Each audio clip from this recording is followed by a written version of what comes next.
Eu falo por quê? Porque teve um jornal que fez questão de publicar um monte de Twitter meu falando, né, quando as pessoas elas me provocavam no Twitter, né, e eu respondia para elas com ponderações válidas. Né? Então elas me cobravam, mas sua postura é tal, você é médico, você é isso. Tá, então tá bom. Então qual é a outra opção? Né? Do que você quer conversar?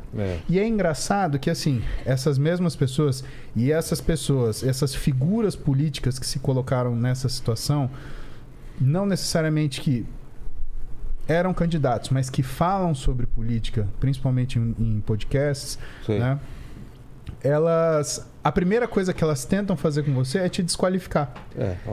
Ad hominem, né? Exatamente. Então, assim, se eu não posso a pessoa ir no não seu argumento, eu tento destruir você. Então, e assim, com palavras de baixo calão, com, sabe, termos, com ofensa, sabe, de uma ignorância, de uma agressividade. E assim, a gente aguentou firme, falou, cara, essa é a nossa função, a gente tá falando pelas pessoas que gostam da gente. E assim, as coisas mais legais também saíram daí, né?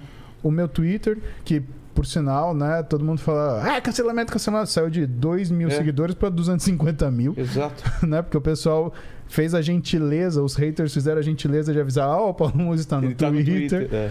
Né? E teve um cara que falou assim, olha, eu voto por outro candidato, mas o que o Paulo Musi já me ajudou até hoje, não me justifica. Mas é assim que deveria ser. Separar umas coisas. O cara é palmeirense, então eu não vou escutar nada que ele fala. Não tem nada a ver, cara. Mas eu nunca vi uma eleição igual essa. Eu também nunca vi, cara. Um ódio, né? Uma vontade de destruir. E uma divisão, né? Porque foi 50-50. Cara, eu nunca vi isso também. É muita coisa. Então, é uma divisão do país.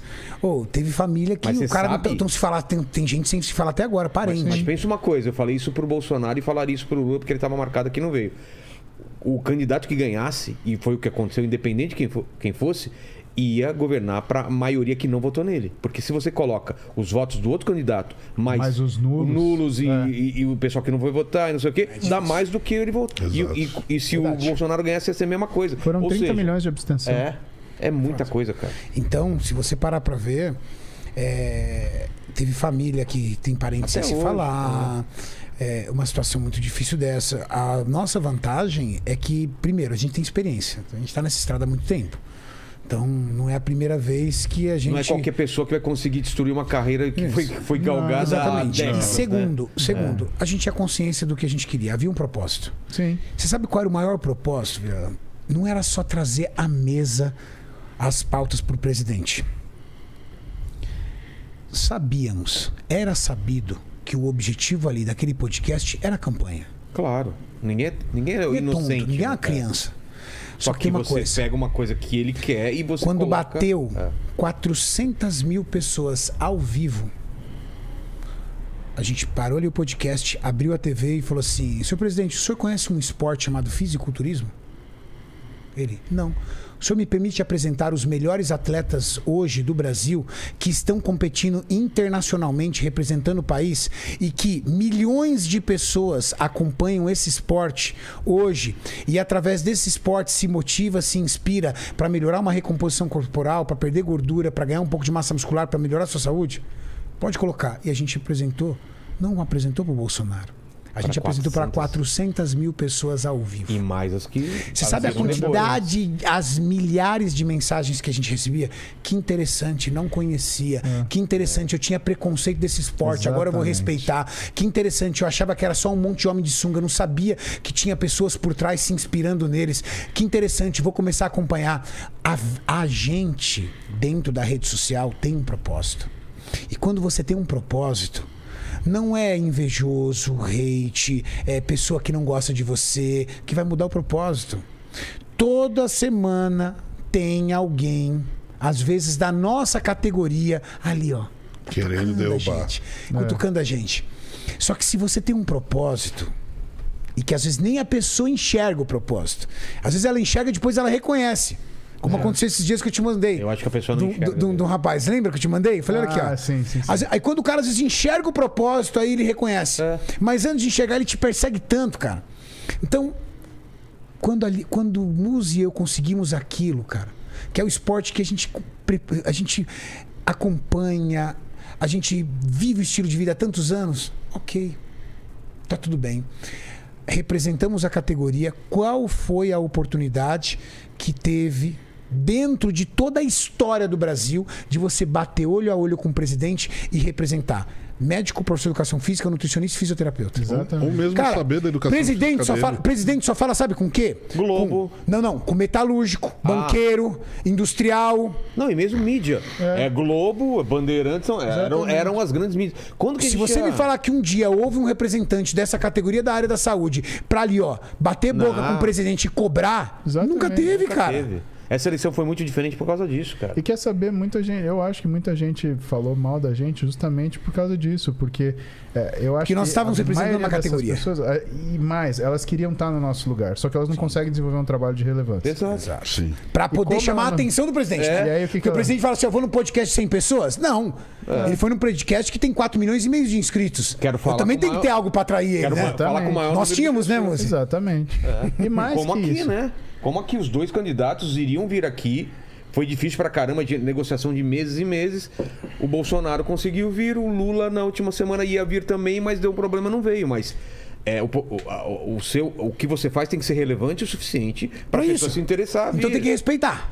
Não adianta falar, mas ele não vem no meu. Pô, trabalha Você pra... tem 500 inscritos, o cara vai fazer o quê no seu, meu Deus do céu? Começou agora. Exatamente. Exato. Exatamente. Eu falo que, sabe, e essa questão das pessoas elas enxergarem, porque a mídia vive de mídia.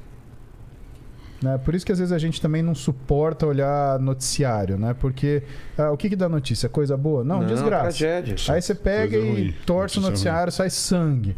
Né? Agora, o que foi uma das críticas melhores que a gente recebeu? Pô, precisava um profissional de educação física e um médico entrevistar um presidente para o jornalista saber como é que faz o trabalho dele. Porra, isso foi um frase tapa era na essa? cara, Tapa na cara. cara, não tem Porque frase. a gente não precisa da fama. A gente lida com a fama. É diferente.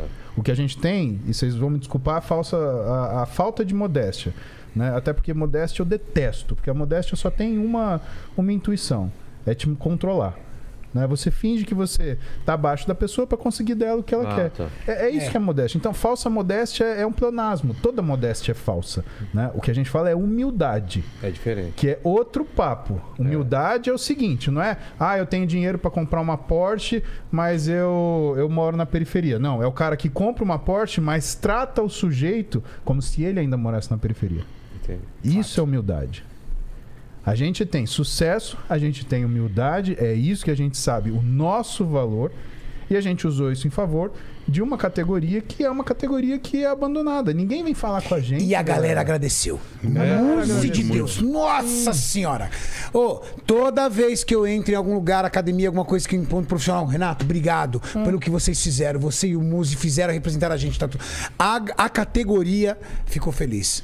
Então isso vale. Então o propósito foi feito. Exato. Representar uma categoria, apresentar um esporte para milhões de pessoas e, acima de tudo, fazer um podcast respeitoso. Respeitoso, Respeitoso. exatamente. Sem ataques. Que foi o mais elogiado. A galera ficava falando que a gente tava.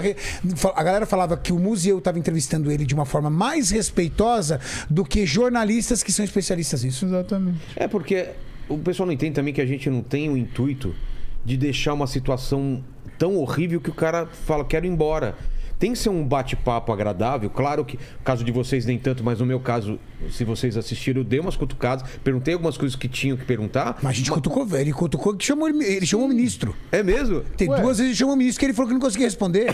Não, mas a gente cutucou. Mas tudo com educação, né? Com Com educação, jeito de falar. Com base. Exato, Exatamente. com base. E Porque que às vezes foi falado pra gente desde o começo. Falou, olha, se vocês tiverem qualquer pergunta... A gente não fez pauta branca, não. Não. Eles falaram pra gente, se vocês tiverem qualquer pergunta incômoda, podem fazer. aqui E também. a gente fez. Mesma coisa. Tanto que eu fiz uma pergunta sobre residência médica e eu achei a atitude dele excelente, porque ele poderia mentir, poderia soltar uma história qualquer. Ele falou, peraí lá, eu não Passar o entendo pé na isso. bola? Exatamente. Ele pegou e falou, peraí.